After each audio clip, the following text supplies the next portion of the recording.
আসসালামু আলাইকুম, welcome back to momos kitchen and vlog. সকাল সকাল নাস্তার জন্য সব কিছু রেডি করে রেখেছি। সো এটা হচ্ছে ফ্রোজেন পরোটা আমি কালকেই রেডি করে রাখছিলাম, যেহেতু গ্যাসের সংকট আর সেই সাথে আমার বেবিটা খুবই ছোট। সো কম টাইমে কীভাবে নাস্তা রেডি করা যায় সেটাই এখন করি। ফ্রাই প্যানটা ভালোভাবে গরম করে নিয়ে দেন এই পরোটাটা এখন ভেজে নিচ্ছি। দেখেন পরোটার কালারটা মানে দেখেই লোভ লাগতেছে না? জি, ফ্রোজেন পরোটা এর আগে আমি অনেক সেল করেছি, আমার পেজ ছিল, এখন সেটা নেই। সো এভাবেই আমি ফ্রোজেন করি, একদিন সেটার রেসিপি দেখাবো কীভাবে ফ্রোজেন করা যায় পরোটা বা রুটি। সো একটা একটা করে পেপার নিয়ে আমি পরোটাগুলো দিয়ে দিচ্ছি। আর আজকে আমার জন্য একটা মানে খুবই স্পেশাল ডে। আমি ঠিক 15 বছর পর, আই গেস আমি রং না, আমি হিসাব করেছি এটা 15 বছর পরই আমি আমার একটা ফ্রেন্ডের সাথে মিট করতে যাচ্ছি। মানে তার আজকে খুবই স্পেশাল ডে, তার আজকে আমাকে আমার হাজব্যান্ডকে ইনভাইট করেছে। সো পরোটা ভাজতে ভাজতে সেটার একটা শর্ট একটা আপনাদের কাহিনী বলি। আমি আমার ফ্রেন্ডের সাথে মিট করি ক্লাস 3-তে। সো ওর সাথে ভালো একটা বন্ড হয়, হঠাৎ করে সে গায়েব হয়ে যায়, মানে ও ট্রিটমেন্টের জন্য দেশের বাইরে চলে যায়, দেন আর কখনো ব্যাক করে না। হঠাৎ ক্লাস 6-এ আবার ব্যাক করে, সেও আমাকে চিনে, আমিও তাকে চিনি, আমরা একসাথে বসি, অনেক দিন গল্প করি। সো এভাবেই কাটতে থাকে দিন। হঠাৎ করে আবার সে চলে যায়, স্কুল ছেড়েই চলে যায়। দেখেন কি মজার বিষয়, ওর সাথে আবার দেখা হয় লাস্ট ক্লাস 8-এ। জি, ক্লাস 8-এ আবার দেখা হয়। মানে কি বলবো, হঠাৎ করে আমাদের সারপ্রাইজ দিত আমাকে। আর আমার সাথে ওর বন্ডিংটা খুবই ভালো ছিল, ওর সাথে আমার কখনো মানে খুব খারাপ সময় কাটেনি, খুব ভালো সময় কেটেছে, সেজন্য আমি ওকে অনেক ভালোভাবে মনে রাখতে পারছি। আর ফেসবুক যখন ওপেন করি ওকে আমি আবার খুঁজে পাই, দেন আমাদের চ্যাট হয়, আমাদের কথাবার্তা হয়, এখন পর্যন্ত আমাদের একটা ভালো সম্পর্কর মধ্যেই আছে। সো এটাই ফ্রেন্ডশিপ, যেটার মধ্যে কোনো নেগেটিভিটি নেই। আর কথা বলতে বলতে আমি এখানে সবজিও রেডি করে ফেলেছি। সো নাস্তা রেডি। হ্যালো ভিউয়ার্স, আমি রেডি হয়ে গিয়েছি আমার ফ্রেন্ডের আঁকতে যাওয়ার জন্য। আর এখানে আমার বেবিও রেডি। সো চলেন যাই। সো জায়গাটা আলাদা করে আর বলতেছি না, এটা সবাই চিনবেন ওয়ারির কোথায়। সো আমরা এখন যাচ্ছি হচ্ছে তাজে নবাবে। এর আগে এখানে আমি আরও অনেকগুলো অনুষ্ঠান অ্যাটেন্ড করেছি, বেশিরভাগ রিসেপশনই অ্যাটেন্ড করেছি। সো আমি মনে করতে পারছি না কয়তলা, রাকিব বলতেছে মেবি 4th ফ্লোরে। আর আমার চ্যানেলের অনেক ধরনের ব্লগ ভিডিওস রেসিপিস রয়েছে, অবশ্যই দেখে নেবেন। আমি সবার সুবিধার জন্য আমার এই ভিডিওতে সেগুলোর লিঙ্ক শেয়ার করে দেব, অবশ্যই দেখে নেবেন। লাইক শেয়ার কমেন্ট করতে একদমই ভুলবেন না। কথা বলতে বলতে আমরা ভেন্যুতে পৌঁছে গিয়েছি, আর ভেন্যু হচ্ছে মেবি 4th ফ্লোরে। হ্যাঁ, না না না, আরও উপরে যেতে হবে। এটা আড়ংয়ে আমরা চলে আসছি, আড়ংটা অফ হয়ে গিয়েছে। সো এটা হচ্ছে ভেন্যু তাজে নবাব। হ্যাঁ না, আমরা রাইট টাইমে এসছি।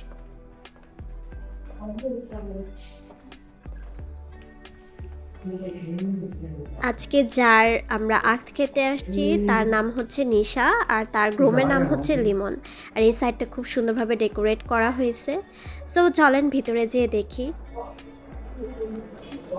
আমি যেটা গেস করছি, মানে গ্রোম এখনও আসেনি। আমাদের পুরান ঢাকার বিয়ে বলে কথা ভাই, এত তাড়াতাড়ি জামাই আসে না। বাট আমার বিয়ের ক্ষেত্রে সেটা উল্টা হয়েছে, রাকিব একদম টাইম মতো ঠিক 9টার মধ্যে বরযাত্রী নিয়ে আসছে। সবার ক্ষেত্রে হয় না, তাড়াতাড়ি আসলে সুবিধা আছে, অনেক সুবিধা আছে। দেরি করে আসলে অনেক কিছু মানে মিস হয়, এটা আমার মনে হয়। সো দেখি আমার ফ্রেন্ডটাকে কেমন লাগতেছে ওকে। আর আমরা যে টাইমে আসছি আমার মনে হয় এটি পারফেক্ট টাইম, বেশি তাড়াতাড়িও আসেনি, বেশি দেরি করেও আসেনি। সো দেখা যাক ওকে কেমন লাগতেছে। রাকাত আর রাকিবকে আমি এই সাইডে বসিয়ে রেখেছি, আর এখানে অনেকেই ছবি তুলতেছে। সো আমি নিশার সাথে একটু মিট করবো, সো সেজন্যই দাঁড়াইছি। আর মাশাআল্লাহ ওকে অনেক সুন্দর লাগতেছে।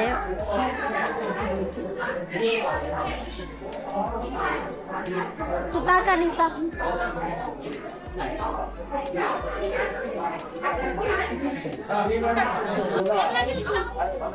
অনেক সুন্দর লাগতেছে মাশাআল্লাহ। হ্যাঁ আসছে তো, হাজবেন্ড আসেনি এখনো। অনেক সুন্দর লাগতেছে। সো এখানে আমি ওর গিফটটাও দিয়ে দিয়েছি আর ওর সাথে কতগুলো পিকচার্সও ক্লিক করেছি। সো এখানে অনেকেই ব্যস্ত হয়ে পড়েছে ওর সাথে ছবি তোলার জন্য, আজকে ওর ডে যেহেতু। সো এরকম টাইম আমিও এক সময় স্পেন্ড করেছি। সো আমরা ডিনার টেবিলে চলে এসেছি, অলরেডি স্টার্টার সার্ভ করা হয়ে গিয়েছে। আমি এখানে অন্থন ট্রাই করতেছি, রাকাতকে একটু করে ট্রাই করতেছি। রাকাত কোনো কিছুই খাবে না, শুধু অন্থনটা খাবে যদি সেটা চাইনিজ মেনু হয়। সো এখানে থাই স্যুপও সার্ভ করা হয়েছে। নিশার সাথে কথা বলে জানা গেল ওর উঠবি আসবে 10:30টার মধ্যে। সো আমরা ডিনার টেবিলে বসে গিয়েছি, এর মধ্যেই মানে বরযাত্রী চলে আসবে। সো দেখা যাক। দেন রাকিব আমাকে থাই স্যুপ সার্ভ করে দিয়েছে। আর কথা না বলে এখন ডিনারটা ট্রাই করি। আর স্যুপটা খুবই টেম্পটিং, সব কিছু সুন্দর মতো প্রপার ওয়েতে দেওয়া। প্রথম স্পুনেই চলে আসছে শ্রিম্প আর চিকেন। সো বিসমিল্লাহ বলে স্টার্ট করি। আলহামদুলিল্লাহ সব কিছু খুবই টেস্টি হয়েছে। আর আমার কাছে না স্যুপটা সবসময় আমি ট্রাই করি এভাবে খেতে, মানে একদম ভেঙে ভেঙে অন্থনটা স্যুপের মধ্যে দিয়ে দেন আমার কাছে খেতে ভালো লাগে। আমি সবসময় এভাবেই খাই, অনেকে এটা অন্যরকম ভাবতে পারেন, বাট আমার কাছে এটাই মজা লাগে। স্টার্টার হিসেবে থাই স্যুপের সাথে অন্থন একদম পারফেক্ট। দেন এখন মেন ডিশ চলে এসেছে। মেন কোর্সের মধ্যে ফার্স্টে সার্ভ করা হয়েছে চিকেন ফ্রাই। সো আমি একটু একটু করে খাচ্ছি আর ড্রিঙ্কসও দিয়ে দেওয়া হয়েছে। রাকাত এখানে ড্রিঙ্কস দেখে একদম পাগল হয়ে গেছে। ওকে আমরা ড্রিঙ্কস কীভাবে দিই, পানির সাথে ড্রিঙ্কস মিলিয়ে তারপর এখানে ভেজিটেবল সার্ভ করা হয়েছে। দেন আমি ফার্স্টেই ভেজিটেবলটা নিয়ে নিচ্ছি, মানে চাইনিজ ভেজিটেবল মতো নয়, এটা একটু ডিফারেন্ট ওয়েতে করা। অ্যাকচুয়ালি চাইনিজ খাওয়ার সময় যদি একটু অর্গানাইজ না করে খাই না, তাহলে এটা দেখতে ভালো লাগে না। যেহেতু আমি আবার ব্লগ করি, সো আমি একটু সাজিয়ে গুছিয়ে তারপর খেতে ভালোবাসি, স্পেশালি চাইনিজে। এতে করে খেতেও ভালো লাগে আর দেখতেও ভালো লাগে, এটা আমার কাছে ভালো লাগে এভাবে করে খেতে। সো এখন আমি রাইস নিয়ে নিচ্ছি।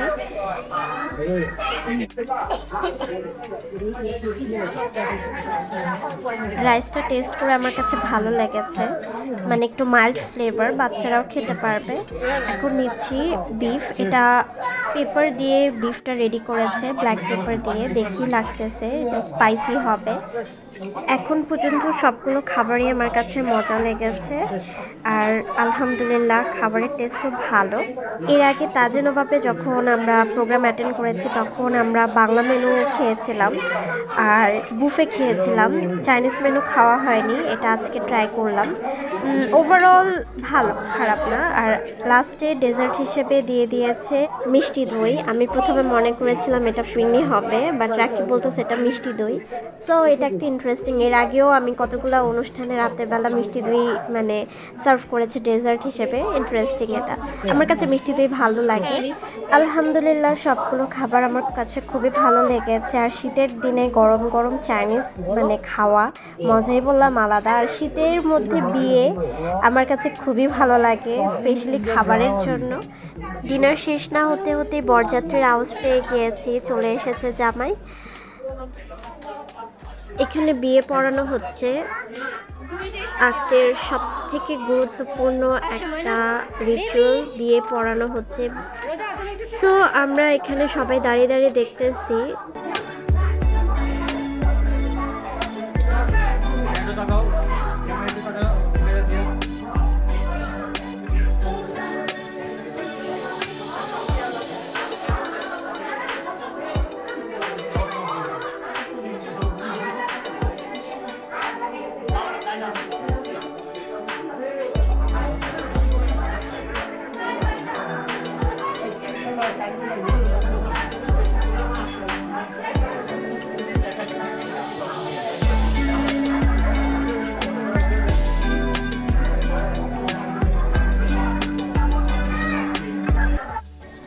বিয়ে পড়ানো শেষে এখন মনাজাত ভরা হয়েছে, আমার ছেলেও মনাজাত করতেছে আলহামদুলিল্লাহ মাশাল্লাহ।